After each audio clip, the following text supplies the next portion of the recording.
Sou Marcela Rocha, economista-chefe da Principal Claritas, e hoje nós passaremos pelo cenário econômico do mês de outubro.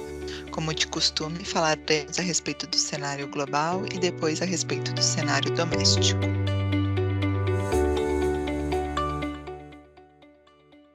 Em relação ao cenário internacional, no mês de outubro, nós vimos uma recuperação dos principais ativos globais. Depois de 2 meses consecutivos, as bolsas nos Estados Unidos e na Europa apresentaram ganhos, com o S&P, por exemplo, nos Estados Unidos, subindo quase 8%. É verdade que essa alta das bolsas globais não foi generalizada. Na Ásia, por exemplo, o índice Hang Seng caiu quase 14%, tendo o quarto mês consecutivo de queda. Na nossa visão, a recuperação dos ativos ao longo do mês de outubro esteve relacionada mais uma vez à expectativa de que haveria uma mudança nos discursos dos principais bancos centrais, com destaque para o Fed nos Estados Unidos. Nós sabemos que o ano de 2022 tem sido marcado por um ano de inflação alta e reprecificação das taxas de juros, com os bancos centrais correndo atrás e tentando retomar o controle dessa inflação. Só que além de inflação alta junto com os juros subindo, há, na nossa visão, inevitavelmente um cenário de recessão global. E os mercados, ao longo dos últimos meses, vêm tentando tatear quando os bancos centrais iriam fazer mudanças em seus discursos, já colocando a recessão como a maior preocupação, ao invés da inflação, como é o caso recente. E nesse mês de outubro, é verdade que nós tivemos alguns bancos centrais ali tomando decisões que surpreenderam e também mostrando ali um discurso menos preocupado. A gente teve o Banco Central da Austrália, da Noruega e do Canadá entregando menos juros do que era esperado. Já na zona do euro, a presidente do ECB, a Christine Lagarde, mudou um pouco o tom. Ela já tinha se comprometido a manter o ritmo de 75 pontos base para as próximas reuniões e na última decisão ela deixou em aberto este ritmo. Todos esses bancos centrais indo na mesma direção de moderar o tom, de sinalizar preocupação com tanto de aperto de política monetária que já foi feito, levou à expectativa de que o Banco Central dos Estados Unidos poderia caminhar na mesma direção. Isso teria animado os mercados. Mas é verdade que não foi só esse o ponto ali que trouxe ânimo para os mercados. Também houve uma leitura positiva em relação ao resultado das empresas americanas divulgados ao longo do último mês em relação ao terceiro trimestre, e também houve um baita alívio com a situação no Reino Unido. Nós sabemos que o Reino Unido passou por uma imensa turbulência depois que a ex-primeira-ministra Liz Truss optou por um pacote fiscal completamente irresponsável, cortando impostos, aumentando gastos e levando a uma crise de confiança por lá, com a moeda desvalorizando, as taxas de juros subindo abruptamente e com risco, inclusive, de crise financeira. Não houve uma solução para esse impasse do Reino Unido e a primeira-ministra, além de ter que voltar atrás com as medidas do pacote, também renunciou depois de 45 dias, o menor mandato aí de um primeiro-ministro no Reino Unido. Com a saída da Liz Truss, quem assumiu foi o Sunak, que veio na direção de indicar uma maior responsabilidade fiscal e principalmente não optar pelas medidas da ex-primeira-ministra. É verdade que ainda há muita incerteza em relação ao orçamento do Reino Unido, quais vão ser as diretrizes de política econômica por lá, mas só o fato desse pacote não ter avançado, isso também já levou a uma descompressão do risco e uma menor preocupação global com crise financeira no Reino Unido e em outros países. Então foram todos esses fatores que, na nossa avaliação, trouxeram um alívio para os ativos de risco em outubro. Bancos centrais moderando, o resultado das empresas favoráveis e uma descompressão da preocupação com o Reino Unido. Mas, pessoal, na nossa visão, esses fatores não são suficientes para mudar a conjuntura global, que, na nossa opinião, ainda é bem desafiadora. A gente já tem mostrado preocupação com esse equilíbrio de juros subindo, inflação persistentemente alta e recessão iminente em grande parte das regiões. E para a gente, a reunião do Fed que ocorreu no começo de de novembro, ela reforça como nós ainda estamos distantes de sair desse equilíbrio e como ainda é muito cedo para os mercados acreditarem que vai haver uma mudança drástica de política econômica.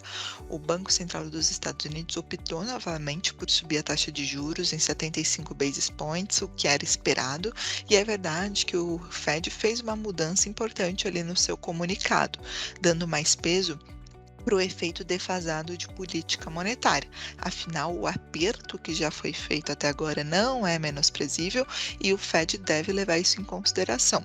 Mas, na nossa opinião, o Banco Central dos Estados Unidos e o Powell, no seu discurso, foram muito hábeis em mostrar para a gente a distinção de que uma redução do ritmo de aperto não implica que esse aperto está próximo do fim e muito menos que o Fed já estaria enxergando uma redução da taxa de juros. Pelo contrário, eles colocam o impacto defasado de política monetária como uma variável importante nas tomadas de decisões, mas eles seguem afirmando que as decisões serão dependentes dos próximos dados econômicos, ou seja, há uma intenção de reduzir o ritmo, mas se os números de inflação e atividade vierem pelo lado da preocupação, ele pode até manter esse ritmo de 75 basis points em dezembro. Mas o mais importante foi a sinalização de que esse juros final ainda deve ser revisto para cima mais uma vez. Para a gente, essa decisão do Fed, ela resume como o cenário global ainda exige cautela, como o cenário global ainda é desafiador e como a gente ainda espera volatilidade e maior aversão a risco ao longo dos próximos meses. Os outros bancos centrais, apesar de moderarem, na nossa avaliação, fizeram isso sem evidências de que a inflação arrefeceu. Portanto, eles também podem ser surpreendidos com notícias negativas de inflação ao longo dos próximos meses. E fora essa questão sobre a comunicação dos bancos centrais, nós não podemos esquecer dois outros pontos negativos no cenário global. Um desses pontos é o crescimento. Como eu falei, para a gente a recessão vai acontecer.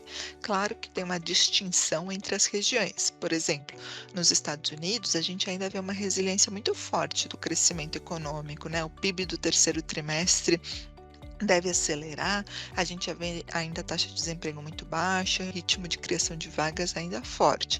Então, por mais que nós apostamos numa recessão, é verdade que ela vai demorar um pouquinho mais e que a atividade por lá ainda está forte. Na zona do euro, no entanto, e no próprio Reino Unido, a história é outra. Os números já apresentam desaceleração, a gente já vê uma queda generalizada e a projeção de PIB contraindo é mais rápida já neste quarto trimestre. Com isso, as projeções para PIB mundial continuam sendo revistas para baixo também e, na nossa avaliação, dão força para as preocupações com recessão. Só que, fora o call de recessão que não mudou, a gente não pode esquecer de China. A história de China destoa um pouco da cena global. Na China, quando a gente olha as últimas informações, ainda existem dados ali que foram um pouquinho melhores do que o esperado, tem até algumas notícias de um pouco mais de alívio em relação ao setor imobiliário. Só que tudo isso não faz com que a gente revise PIB da China para cima. Os números do terceiro trimestre até surpreenderam positivamente, mas a fragilidade é enorme. A gente ainda entende que a China continua tendo desafio para recuperar e o mais importante foram os sinais políticos. A gente teve a recondução do líder, o Xi Jinping, por mais um mandato, só que essa recondução ela não veio acompanhada ali de uma flexibilidade da política de tolerância zero à Covid-19, o que já representa um grande risco para a economia nos próximos meses, só que além disso ela veio ali com um sinal político que ainda precisa ser muito bem entendido e que ainda pode determinar os próximos passos de China. A gente viu o Xi Jinping ali mostrando uma influência política maior, centralizando o poder ainda mais nas suas mãos, colocando pessoas próximas a ele que não necessariamente defendem políticas de mercado e defendendo muito mais segurança e regulação.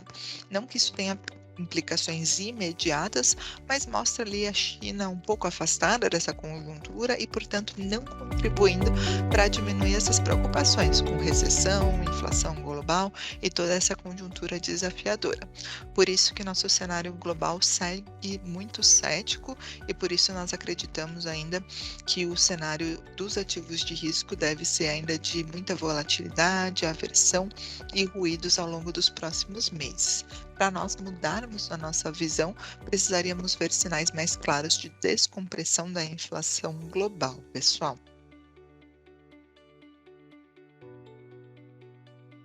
Em relação ao cenário doméstico, ao longo do mês de outubro, nós tivemos desempenho positivo dos ativos brasileiros. Nós tivemos um mês de valorização do real, o real ganhou aí quase 3%, voltando ali a ficar na casa dos 5,25. As taxas de juros no mercado futuro mostraram importante queda e o Ibovespa apresentou a quinta alta mensal consecutiva, subindo quase 5,5% no mês. Na nossa avaliação, além do cenário global que teve um alívio, né, com as principais bolsas subindo, o que continuou determinando a boa performance dos ativos domésticos aqui foi o posicionamento do Brasil nesse ciclo global todo. A gente continua com surpresas em relação à inflação arrefecendo, atividade resiliente e as eleições presidenciais não mudaram a visão construtiva desse cenário.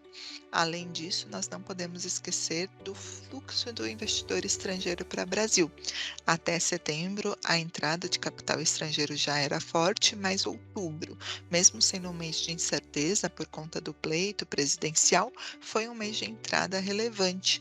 Nós tivemos quase 14 bi e 100 de reais entrando para investimento aqui no Ibovespa, pessoal. E sobre o cenário brasileiro, qual foi o destaque? Foi o resultado da eleição presidencial. A gente teve a confirmação da vitória do ex-presidente Lula, migrando para o seu terceiro mandato.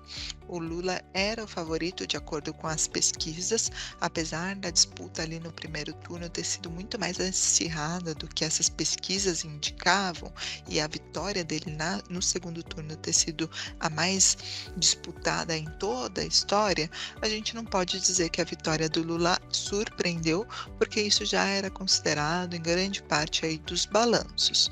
Mas o interessante foi que mesmo com toda a volatilidade ao longo do mês, entre o primeiro e o segundo turno, mesmo com as incertezas a respeito de quem ganharia, quais seriam as pautas, como seria o resultado dessa eleição, a gente viu uma resiliência muito grande dos ativos domésticos, né? E por que que a gente acredita que houve essa resiliência? Primeiro, porque o resultado do primeiro turno trouxe uma mensagem importante sobre a composição do Congresso. Apesar do foco ter ficado ali pela diferença menor entre o Lula e o Bolsonaro, para a gente a mensagem mais importante ali foi a composição da Câmara e do Senado com uma maior participação dos partidos de centro e de centro-direita. A composição desse Congresso mais voltado para centro e centro-direita, na nossa visão, importante para barrar qualquer eventual proposta ali mais radical, tanto em termos fiscais do governo do Lula, como alterações de regras ou de reformas que já tinham sido aprovadas. Para a gente, esse Congresso traz um equilíbrio maior e traz uma necessidade do Lula governar mais ao centro. E isso também tinha sido uma interpretação pelo próprio resultado da eleição no primeiro turno mais apertado, né? O fato de mostrar que o Bolsonaro tinha um apoio maior que as pesquisas indicavam e que a vitória, se ocorresse do Lula, seria bem mais apertada, isso sugeriria que o presidente Lula precisaria ir para esse caminho de centro. E apesar do Lula não trazer detalhes do seu programa, tiveram alguns sinais nessa direção, né? Ao longo da campanha, para o segundo turno, nós vimos o Lula formando mais alianças com partidos, tentando dialogar com diferentes partidos, buscando fortalecer o seu apoio com outros economistas liberais, com outros setores da sociedade e, o mais importante, assim que foi confirmada a sua vitória, ele buscou um discurso conciliador, ele buscou valorizar essa frente ampla e imediatamente colocou o vice-eleito, o Geraldo Alckmin, como coordenador da transição. Claro que isso ainda é uma equipe de transição, não quer dizer muito a respeito de qual vai ser a formação do ministério do Lula, mas para a gente é um outro sinal na direção de que o Lula entende que vai precisar dialogar com todos e que vai precisar moderar e ir em direção ao centro para conseguir ter uma gestão com muito mais efetividade ao longo dos próximos anos. Tudo isso, pessoal, para explicar por que que a eleição ela não terminou com aquele bom momento de Brasil, não foi suficiente para trazer perda para os ativos e fez com que o mês de outubro fosse um mês ainda positivo. Mas a questão de eleição ainda traz muitas incertezas e vai ser o principal foco ao longo das próximas semanas, porque apesar dos sinais do Lula irem na direção da moderação e do centro, nós não temos nada ainda efetivo. As propostas deles são completamente vagas, a gente ainda não consegue saber qual que vai ser a agenda prioritária, qual o caminho que será traçado, e nós não sabemos muito menos quem será a sua equipe e como será feito as escolhas que já foram prometidas, como a manutenção do auxílio em R$ 600 e um reajuste real para o salário mínimo. Tudo isso continua sendo uma grande incógnita e, na nossa opinião, essas escolhas do Lula são o que vão ditar aí os rumos do mercado doméstico ao longo dos próximos meses, pessoal. A nossa aposta continua sendo de que haverá sim uma discussão para uma PEC, para uma licença para gastar, né? Fosse Bolsonaro ou fosse Lula, essa licença precisaria ser discutida, mas a gente acha que a proposta ela não deve ultrapassar 150 bilhões de reais. Além disso, a gente acha que junto com essa PEC para uma licença para gastar, o Lula vai propor aí que haja uma negociação para uma nova âncora fiscal ao longo do ano que vem. Essa âncora não seria decidida agora pela falta de tempo, por necessitar ter estudos, mas haveria uma ponte ali, uma transição para discutir esse novo arcabouço fiscal.